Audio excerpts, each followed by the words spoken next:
nuestro estudio de grupos familiares, siguiendo nuestra serie del libro de Hebreos. Hemos estado escudriñando la palabra de Dios y gracias a cada uno de ustedes por su atención a nuestros estudios. Les habla el pastor Samuel Bustillo. Seguimos con nuestro estudio del contenido y estructura del libro de Hebreos. Recuerde que el autor está utilizando algunos puntos recurrentes a lo largo del libro para enfatizar la necesidad en cada uno de los cristianos de mantenerse firme en la fe. Hemos visto cómo ha sido recurrente en el uso del tema de los últimos días en Jesús y lo ha afirmado a lo largo del libro. Hoy nos toca hablar una vez más acerca de cómo el autor utiliza el Antiguo Testamento para apoyar sus doctrinas y sus afirmaciones de fe. Nos encontramos que en el libro de Hebreos el autor utiliza por lo menos 100 citas del Antiguo Testamento, es decir, que menciona por lo menos 100 veces en asuntos cruciales acerca de la fe a notas de los autores de los libros del Antiguo Testamento. Es por eso que es importante que nosotros revisemos también este punto. Para desafiar las enseñanzas de la comunidad judía local, el autor de Hebreos apeló a un documento común para todos ellos y que consideraban sagrado, el Antiguo Testamento. Para ello, él se valió de señalar algunos aspectos que vamos a mencionar. Por ejemplo, los antecedentes históricos. A efectos de esta lección es útil para nosotros ver cómo el autor llama la atención de la audiencia a través de mencionar algunos acontecimientos que sucedieron y que fueron escritos en el Antiguo Testamento. O sea, en pocas palabras, el autor incorpora hechos del Antiguo Testamento para afirmar la fe cristiana. Por ejemplo, en Hebreos 7:2, él toma, por ejemplo, el caso de Melquisedec. Leemos en Génesis 14:18, cuando Melquisedec aparece a Abraham y él le presenta los diezmos de todo. Él toma esta historia y en Hebreos 7:2, entonces él toma el personaje de Melquisedec para afirmar el sacerdocio de Cristo. También encontramos en el libro de Hebreos que el autor toma en Hebreos 12:20 el ejemplo del temor de Israel, que es mencionado en Éxodo 19:12. Ahí, cuando Dios se presenta al pueblo de Israel, el pueblo de Israel cae en gran temor. Es por eso que el autor toma este ejemplo y ahora él menciona y contrasta el temor de Israel con la alegría de los creyentes que van a estar en la Jerusalén celestial. Pero también, de manera enfática, también el autor hace algún uso de algunas perspectivas teológicas que ya se encuentran en el Antiguo Testamento. También el autor de Hebreos aborda el tema desde el punto de vista de las perspectivas teológicas. Para ello, el autor también señala verdades teológicas que son también aplicables hoy en día.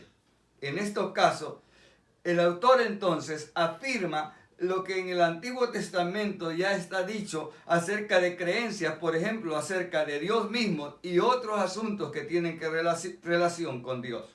Por ejemplo, en Hebreos 1:5, el autor hace referencia a lo que dice 2 Samuel 7:14 en cuanto a la declaración que Dios hace a David de su descendencia, que de su descendencia se levantaría el ungido, el rey ungido que iba a reinar para siempre.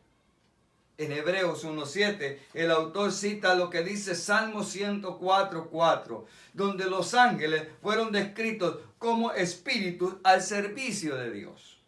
En Hebreos 2:6-8, cita el Salmo 8, versículos 4 al 6, donde Dios ha establecido que los seres humanos, aunque somos seres inferiores a los ángeles, al momento de su venida, cuando Él regrese, no serán los ángeles, sino nosotros que gobernaremos con Cristo sobre toda la creación. En Hebreos 2:13 se refiere a Isaías 8, 17 y 18. Y estos versículos nos demuestran que las bendiciones de la reivindicación de Dios se compartirán entre los miembros de la familia humana de Abraham y no entre los ángeles. En Hebreos 6, 13 al 14, el autor cita el juramento de Dios a Abraham de Génesis 22, 17, donde Dios establece la promesa a Abraham permanente que se extenderá aún al tiempo del Nuevo Testamento. En Hebreos 12, 29, el autor cita Deuteronomio 4, 24, describiendo a Dios como fuego consumidor. Esto lo hizo para fortalecer la enseñanza de que Dios sigue siendo en Cristo también fuego consumidor. En todos estos aspectos que encontramos aquí, en todo lo que se dice, el escritor de Hebreos insiste que Jesús es superior al Antiguo Testamento. Sin embargo, en ningún momento el escritor a los hebreos resta valor al Antiguo Testamento o insiste que es algo pasado o que podría ser fácilmente omitido, que ya no necesitamos leerlo, pues tenemos a Jesús. No hay ninguna idea de eso. En ninguna parte, en todas partes, el escritor del libro de Hebreos trata al Antiguo Testamento con un respeto inmaculado, entendiendo que es palabra de Dios y que lo que es más importante aún, el Antiguo Testamento establece todas las categorías que dan sentido a quién es Jesús. Así que hablamos entonces de las perspectivas teológicas, pero también él utiliza algunas obligaciones morales que aparecen en el Antiguo Testamento. El autor de Hebreos señala obligaciones morales perdurables. En este caso, el autor señaló que Dios había puesto ciertos requisitos morales a su pueblo en los tiempos del Antiguo Testamento. Esas obligaciones deberían permanecer como normas para el pueblo de Dios, aún en los tiempos del Nuevo Testamento, aún en nuestros días. Por ejemplo, en Hebreos 3:7 al 15, indica lo que el Salmo 95, 77, el Salmo 95, 7 al 11, enseña a Israel, en la cual le enseña a no rebelarse contra Dios.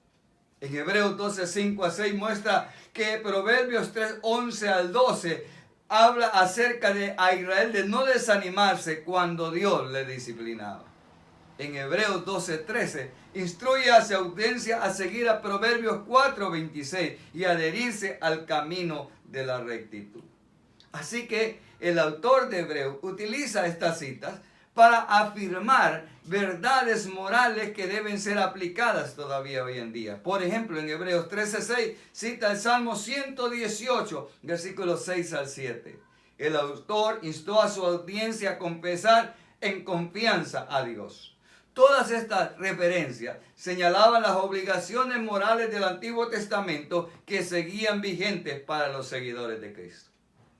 Pero también utiliza las predicciones escatológicas que se mencionan en el Antiguo Testamento para afirmarlas en el Nuevo Testamento en Jesucristo. En muchos pasajes del Antiguo Testamento, los autores escribieron e hicieron predicciones acerca de los últimos días. Escribieron acerca de lo que Dios haría cuando el exilio de Israel llegara a su fin y el reino victorioso de Dios se extendiera por todo el mundo. El autor de Hebreos utilizó varias predicciones escatológicas del Antiguo Testamento para mostrar que los juicios y bendiciones finales de Dios se cumplen en Cristo. Por ejemplo, Hebreos 1:6 señala lo que dice Deuteronomio 32:43, como la palabra de Dios lo afirma en la traducción de la Septuaginta, la traducción griega del Antiguo Testamento. Esta traducción y este versículo dice que los ángeles se inclinarán en adoración humilde cuando Dios tenga su victoria final sobre todos los enemigos. De manera similar en Hebreos 1, 10 al 12, el autor cita Salmos 102, 25 al 27. Este pasaje predice que la disposición actual de la creación será destruida al final de la historia. Si usted tiene una Biblia con referencias a pie de página y lee el libro de Hebreos, notará cuando aparecen las pequeñas letras de referencia a las citas bíblicas que estamos mencionando. Así que entonces vemos que el autor utiliza esta cita para referirse a las cosas que están por suceder. En Hebreos 8 al 12, el autor se refiere a Jeremías 31 al 34. Esos versículos predijeron que después del exilio de Israel, el nuevo convenio superaría el problema del fracaso humano en el convenio de Dios con Moisés. Así que el autor de Hebreos apeló a predicciones similares sobre los últimos días o la edad escatológica, afirmando de esta manera las convicciones de fe de los hermanos que todavía no estaban dudando acerca de la verdad de Jesucristo. Finalmente, el autor va a utilizar el tema de los ideales mesiánicos o dinásticos para afirmar que Jesucristo es el cumplimiento de la promesa de Dios a David de que su familia, de que su dinastía saldría el rey que gobernaría para siempre. Estos pasajes expresan normas de fidelidad y servicio a Dios para toda la dinastía de David. Por ejemplo, en Hebreos 1:5, el autor cita el Salmo 2 al 7 y 2 de Samuel 7:14. Estos versículos indican que Dios adoptó a un descendiente de David como su hijo real para gobernar sobre las naciones. Así vemos entonces que el autor va a utilizar una serie de versículos para mostrar que Jesús cumple perfectamente este ideal dinástico al compartir su reivindicación con los hijos de Abraham. Así pues, utilizando estos temas recurrentes, el autor utilizó el Antiguo Testamento para declarar que Jesús es el Mesías y que Él tiene toda autoridad y todo poder. Que Dios les bendiga.